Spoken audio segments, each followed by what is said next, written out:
Hello dear student. आज का अपना टॉपिक होगा समरूप आवेशित अचालक ठोस गोले के कारण विद्युत क्षेत्र की तीव्रता ज्ञात करना। यह अपना आज का टॉपिक है। मान लीजिए अपने पास एक गोला है जिसकी त्रिज्या है कैपिटल आर, ठोस है।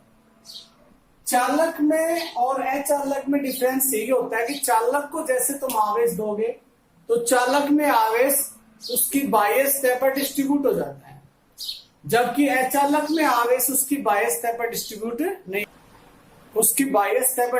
नहीं होता है। और वो उसके अंदर जहां ड्रॉप करोगे, मान लीजिए यहां मैंने आवेश ड्रॉप किया तो वो आवेश यही रहेगा और कहीं नहीं जाएगा। अचालक में ये खासियत होती है, चालक में अलग सिस्टम होता है, अचालक में अलग। तो मान लीजिए इसकी त्रिज्या कैपिटल आर है। अब इसके अंदर पृष्ठ आवेश घनत्व न होकर आयतन आवेश घनत्व होगा। मान लीजिए इस गोले का आयतन आवेश रो है और ये क्या होगा, इस गोले का कुल आवेश बटे इसका क्या आएगा, आयतन आएगा। ये इसके अंदर आ जाएगा।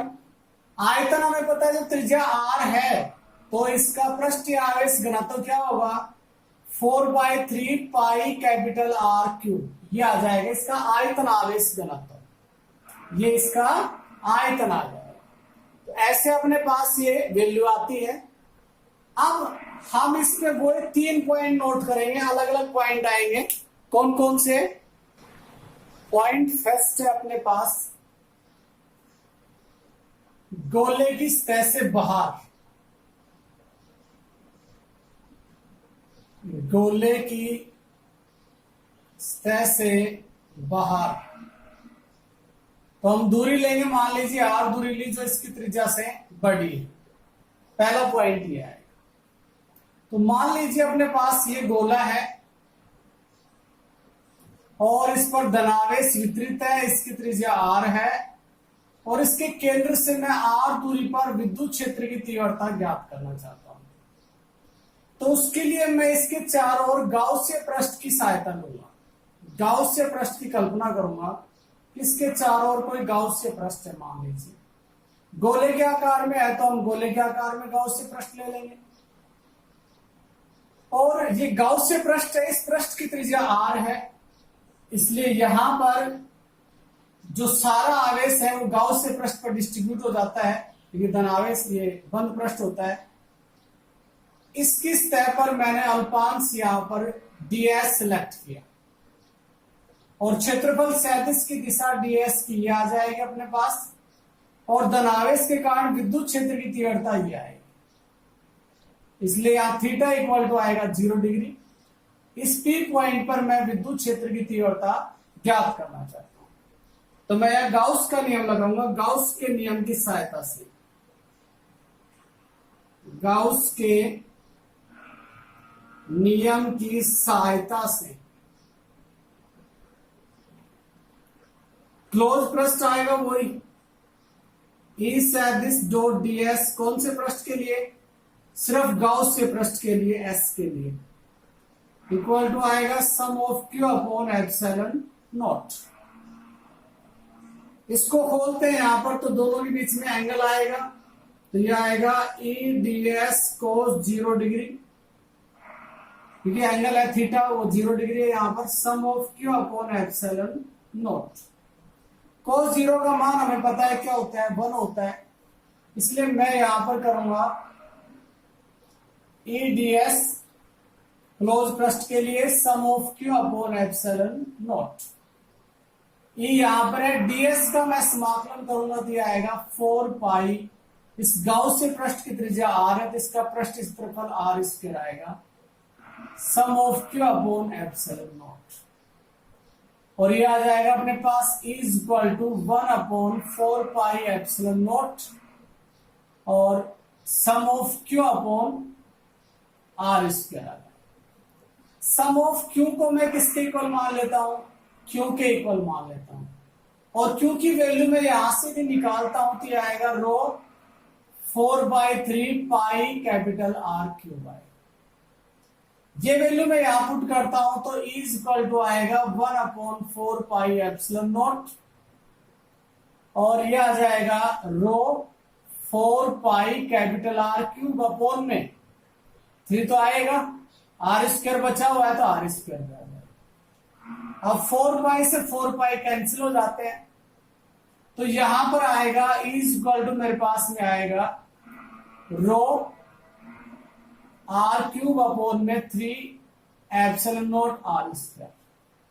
ये स्केलर क्वांटिटी में है, मुझे वेक्टर क्वांटिटी के अंदर लेना पड़ेगा। वेक्टर में क्या होगा, तो वेक्टर क्वांटिटी के लिए मैं यहां पर यूज करूंगा आर कैप का। तो set this form vector quantity rho R की power 3 epsilon not R square R cap, ये आ जाए। तो ये आ जाएगी अचालक आवेशित ठोस गोले कारण विद्युत क्षेत्र की तीव्रता सतह से बाहर। अब सेकंड पॉइंट लेना है मुझे सतह पर। सतह पर निकालनी, सतह पर निकालूंगा तो मुझे पता है गाउसीय पृष्ठ की त्रिज्या और गोले की त्रिज्या इक्वल हो जाएगी। कैसे, मान लीजिए गोला है, पी पॉइंट ले रहा था मैं गोले की सतह से बाहर यहां पर, अब मैं पी पॉइंट लूंगा गोले की सतह पर, तो यहीं पर ही मैं गाउसीय पृष्ठ मानूंगा। तो ये ठोस धनावेशित है, इसकी त्रिज्या कैपिटल आर है, तो त्रिज्या अपने पास कैपिटल आर है, इस दूरी पर मैं निकालना चाहता हूं छोटा, तो दोनों इक्वल होंगे। इक्वल होंगे तो विद्युत क्षेत्र की तीव्रता क्या होगी, वो देखिए, वो आएगी इज इक्वल टू, इस फार्मूले से देख सकते हो, रो आर क्यूब अपॉन में 3 एप्सिलॉन नॉट, छोटे आर की जगह कैपिटल आर, तो आर स्क्वायर आ जाएगा, स्क्वायर से कैंसिल हो जाएंगे तो आ जाएगा rho upon 3 epsilon not into में आर। वेक्टर फॉर्म में देखना चाहेंगे तो ये आएगा इस है this vector form. Vector form में आएगा ये अपने पास में rho 3 epsilon not R R cap, ये वेक्टर फॉर्म आ गया। इसके बाद में तीसरा पॉइंट अपने पास, थर्ड पॉइंट, वो आएगा गोले की सतह के अंदर। थर्ड पॉइंट है गोले की सतह के अंदर, गोले की सतह के अंदर। देखिए गोले की सतह के अंदर आर अब लेस कैपिटल आ रहा है। कैसे, मान लीजिए ठोस गोला है, इसकी सतह के अंदर जाते हैं, इस ठोस गोले की त्रिज्या तो है कैपिटल आर ही रहनी है, धन आवेश इस पर वितरित है, मान लीजिए आवेश वितरित है गोले पर, और मैं सतह के अंदर जाता हूं, मान लो इस पॉइंट पर चला गया, पी पॉइंट है यहां पर, तो यहां मुझे गाउस पृष्ठ मानना पड़ेगा, और जिसकी त्रिज्या होगी मेरे पास छोटा आर, और इसी पर मुझे डीएस सिलेक्ट करना पड़ेगा। अब यहां समझने की इंपॉर्टेंट बात देखिए, गोले का कुल आवेश तो था कैपिटल क्यू।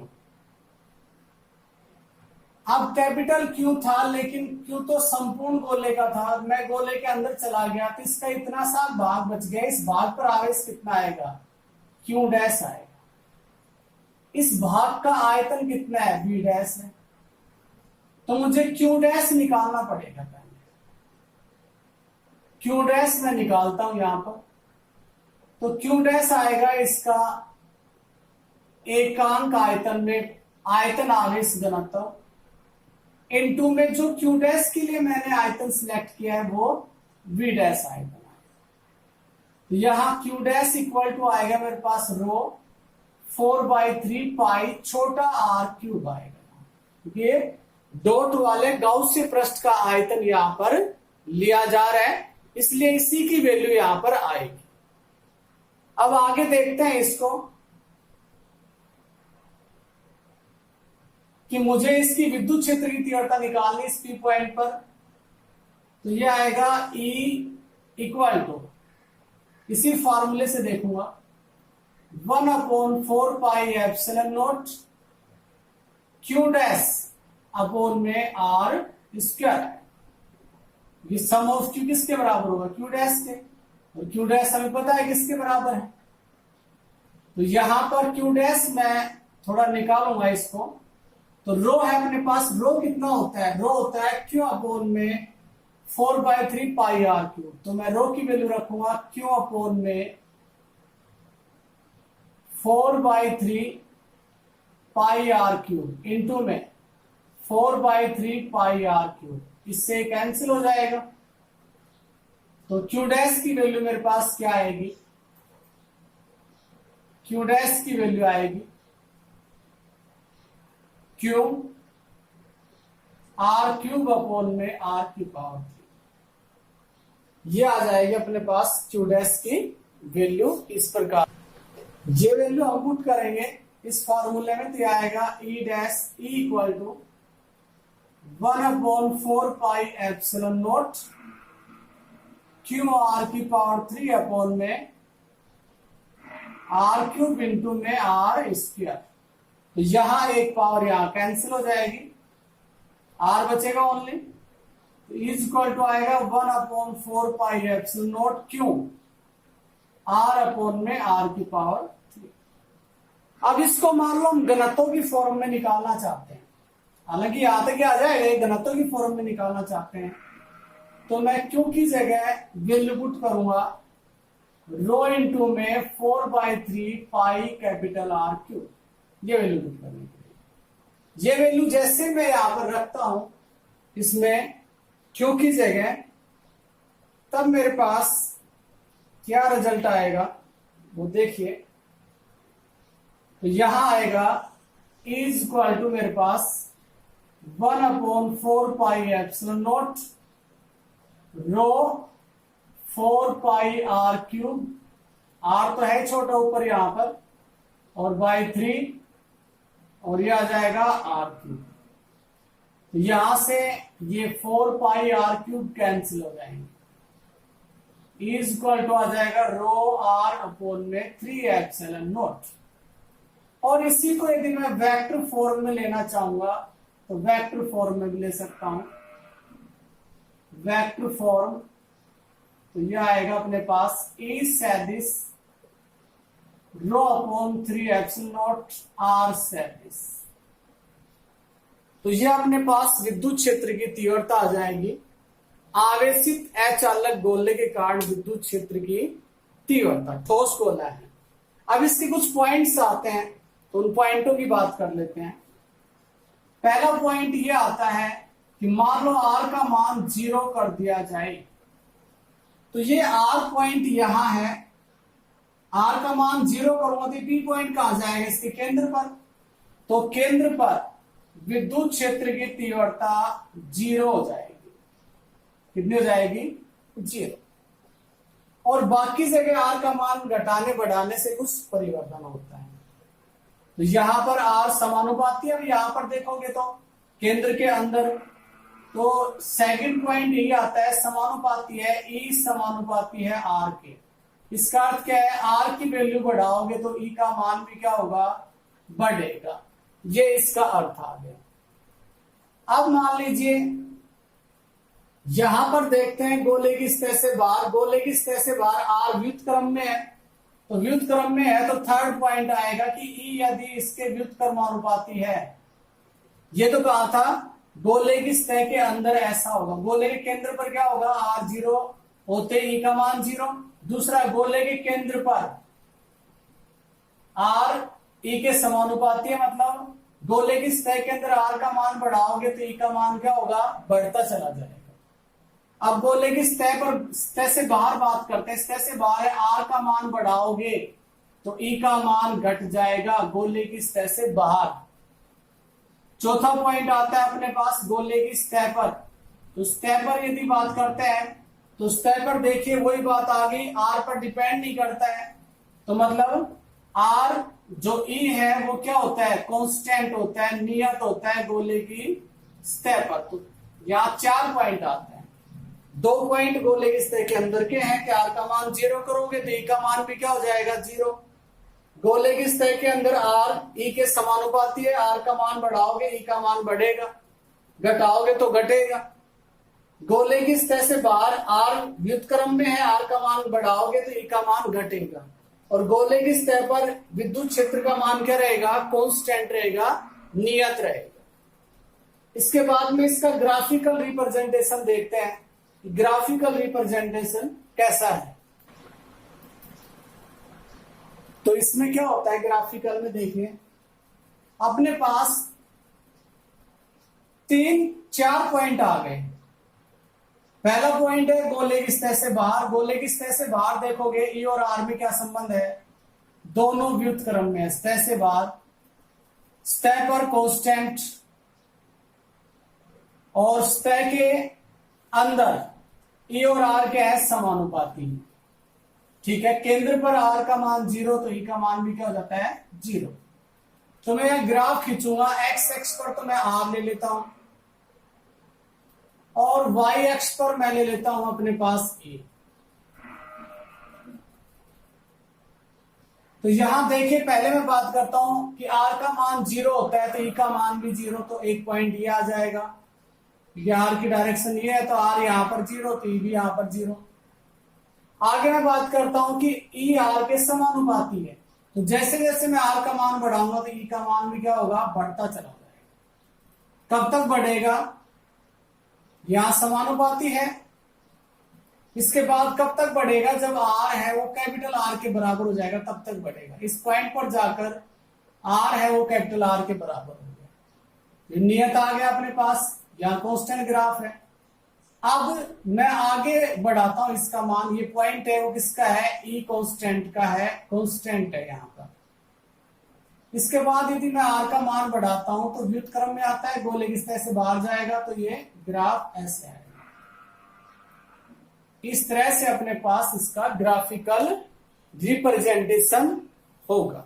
तो ये अपने पास है डेरिवेशन की समरूप आवेशित अचालक ठोस गोलेकांड विद्युत क्षेत्र की तीव्रता ज्ञात करना, इसकी सहायता से with the help of Gauss law. तो डेरिवेशन करना लंबा डेरिवेशन है, समझने लायक है, अच्छे प्रकार से समझ के कीजिए।